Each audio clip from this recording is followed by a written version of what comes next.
Thank you for joining us for our monthly webinar series from Local Market Monitor, where we take a closer look at this month's National Economic Outlook, which was written by Local Market Monitor's founder, Ingo Windsor. For those of you that don't know Ingo, he has been analyzing real estate markets for over 30 years and is a graduate of MIT and Boston University. He is not your typical economist and has a knack for taking complex data, extracting what is important, and providing unique insights and tangible guidance on real estate markets. So with that, I bring you Ingo and his insights on the economy. Thank you very much, Carolyn. Every month, we look at the latest economic data to see what they can tell us about real estate markets, where they are now, and where they may be headed. Our underlying premise is that you make better investment decisions when you have a better idea of the economic forces that affect supply and demand. This month, we'll again review the situation of the overall economy, where growth keeps slowing. That's pretty much like last month, so this will be short. Let's look first at jobs. Our best short-term indicator of how the economy is doing. Here's a picture of the monthly increase in jobs compared to the same month of the previous year.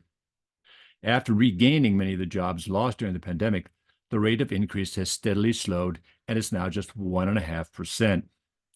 Growth at this rate indicates a very vulnerable economy that any shock could easily slide into a recession. An additional worry is that even this slow rate is mainly due to continued rehiring. In other words, that the economy is actually doing even worse than the job picture shows. If people lose jobs and then are rehired, that's good, but it's not the same as creating new jobs that will drive the economy forward. One of the vulnerabilities of the economy is the high level of interest rates, which rose dramatically 2 years ago as the Federal Reserve tried to combat higher prices. This was a desperate measure because this inflation wasn't caused by runaway demand, as is usually the case, but by lower supply. Government interventions to boost supplies are politically difficult, so this may have seemed the only possible way to match demand with supply. To match demand with supply, but at a higher cost. This chart shows the higher mortgage rates of 7% that made home buying unaffordable to most people. Small business loans rose to 15%. Discouraging investment, and interest rates of 25% on credit card debt punished the people least able to afford necessities like food and gas. The fallout from these drastic actions is directly reflected in the job situation because consumers are the economy. If they can't buy a home, they won't buy new furniture or remodel a bathroom. With high interest rates, they won't buy a new car, they won't start a new business or expand an existing one. And if they can't afford gas or food, they'll be pretty angry. Now let's have a look at the situation in the various sectors of the economy. Although fairly small, construction is one sector where jobs are being added at a good rate, mainly in non-residential construction, things like schools and lots of data centers and distribution warehouses. In the manufacturing sector, there is zero growth.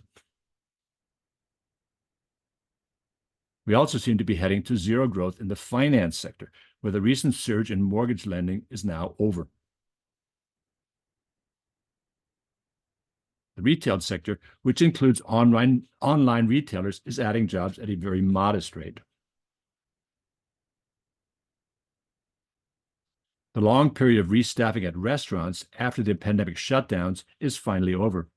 But the fact that new job additions are down to 1% means that people aren't eating at restaurants very much. In the large healthcare sector, jobs are still being added at a 4% annual rate, far higher than the typical 2%. This is now the largest single sector of the economy, which worries me. Many of the added healthcare jobs are at nursing homes, which, very similar to restaurants, have been restaffing after pandemic shutdowns.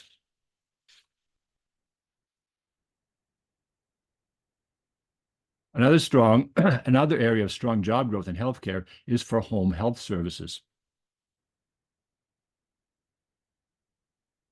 Similar to healthcare, jobs in the large government sector are still increasing at a rate far higher than normal. A big reason is strong hiring at the state level, probably at state and community colleges, where large numbers of people were laid off during the pandemic. This surge of rehiring is now slowing down.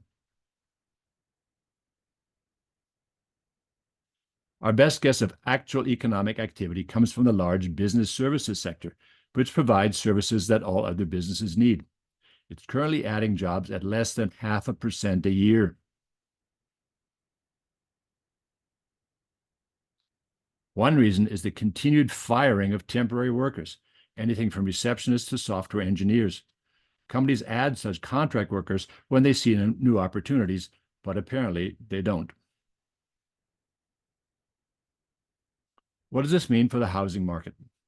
After the big boom in prices in 2022, the market for homes has shrunk as the high prices and high interest rates mean that most potential home buyers don't qualify for a mortgage.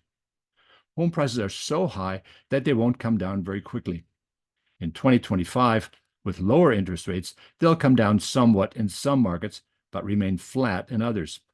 If a big recession hits, they'll come down faster.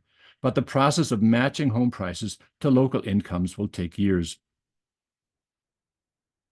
That's it. In this time of uncertainty, it's important for bankers and investors to stay on top of local economic and real estate developments. Local Market Monitor provides the data and analysis they need with local market reports and Investors Metro analysis. Thanks very much for following along. This is our National Economic Outlook. I'm Ingo Windsor.